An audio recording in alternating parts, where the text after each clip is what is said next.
traditionnels. Je lui ai écouté avec beaucoup d'attention. C'est de vous remercier d'abord, vous la presse, remercier Monsieur le capitaine et Monsieur Idrissa Ndiaye. Je vous remercie infiniment. Donc, d'abord, c'est de lui faire comprendre, Monsieur Ndiaye, que ce qui est dit n'est pas vrai, n'est pas réel. La plupart. Pourquoi? Dire que les boulangeries ne font pas son travail, nous savons effectivement que le pain est très sensible. On ne lave pas le pain, on ne le nettoie pas avant de consommer. Nous le savons très bien. Mais le plus souvent, c'est des missionnaires, c'est-à-dire c'est des envoyés par quelqu'un d'autre qui se disent nationalistes, qui utilisent la politique, qui fait la politique pour se faire voir. Donc en résumé, c'est ça. Ce sont eux qui se déplacent un peu partout là où se trouvent les boulangeries ou bien les fours Tapalapa. Au début, c'était les boulangeries traditionnelles. Parce qu'il y a des sortes de boulangeries, nous le savons. Il y a les boulangeries modernes, c'est les premières boulangeries, et les boulangeries traditionnelles autant pour moi, après les boulangeries modernes.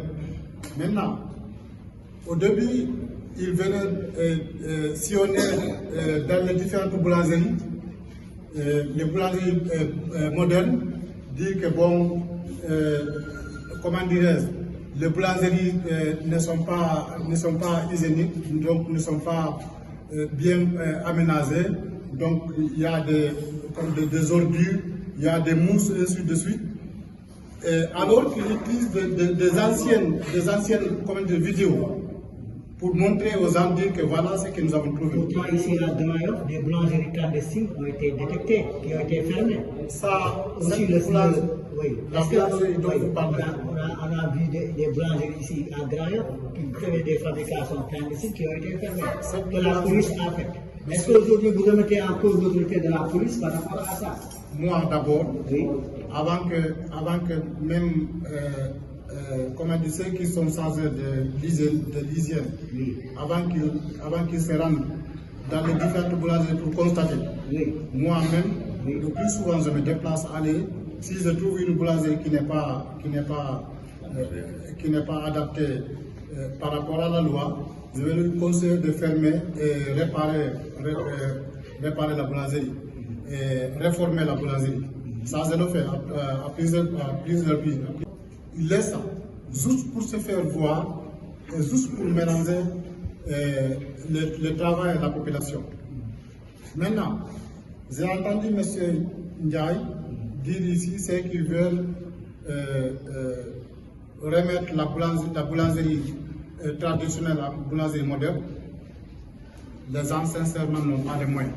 Dès que tu vas mettre un incendie trop, parce que pour avoir une boulangerie moderne, au minimum, le four seulement, c'est 8 millions, 9 millions, voire 12 millions. Et ce n'est pas fini. Le four, la porte, une seule porte, c'est accompagné d'un pétrin. Le pétrin, au minimum, c'est 4 millions. Il y a la façonneuse. La façonneuse, c'est 3 millions comme ça. Sans compter le chariot. Chaque chariot, un chariot, comment dire, le chariot le plus petit aura 12 plateaux. Chaque plateau, c'est 12 000 francs, 12 000 francs. 12 000 francs multiplié par 12. Et le chariot en personne, le chariot vide, c'est 27 000. Si tu négocies, c'est 27 000. Vous avez déclaré donc la cherté du matériel, mais vous voulez que l'État vous accompagne pour ça? Nous voulons assez que l'État accompagne les deux sortes de boulangeries. La boulangerie moderne et la boulangerie traditionnelle. Chacun avec son niveau. Moi, je ne peux pas dire que si tout le monde voulait avoir des boulangeries modernes, mais ils n'ont pas les moyens. Et ils ne peuvent pas rester sans travail, parce qu'on ne peut pas rester ici. Que tu sois riche ou pauvre, il faut que tu consommes de l'argent, il faut que tu coûtes de l'argent. Mais par rapport à l'hygiène, qu'est-ce que vous comptez maintenant faire? Par rapport à l'hygiène, oui. Le four Tapalapa, oui. Je voudrais à ce qu'ils s'organisent très bien. Moi, je vais les donner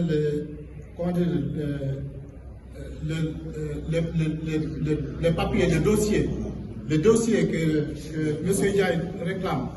Je peux les donner, j'en ai. Je travaille avec, je restais avec l'ancien ministre du Commerce, Mme Aminata Assome Diatta. À l'époque, le directeur du commerce intérieur, c'était M. Ousmane Baye. Après M. Ousmane Baye, est venu M. Oumar Diallo. Après M. Oumar Diallo, jusqu'à présent, donc celui qui est là, on se connaît très bien. C'est avant-hier que j'ai quitté à la direction de l'hygiène de Goltap. Je me suis vu avec le commandant. On se vit, j'ai échangé avec lui, tout en lui promettant que moi-même, je vais me déplacer, aller sur les différentes boulangeries, que ce soit moderne ou traditionnelle, pour le dire de tout faire pour travailler dans la sérénité, mais dans la propriété. Donc c'est ça. Ça, je l'ai fait. Maintenant, les fours tapent à la parade. Ceux qui n'ont pas les moyens. Je prie à messieurs.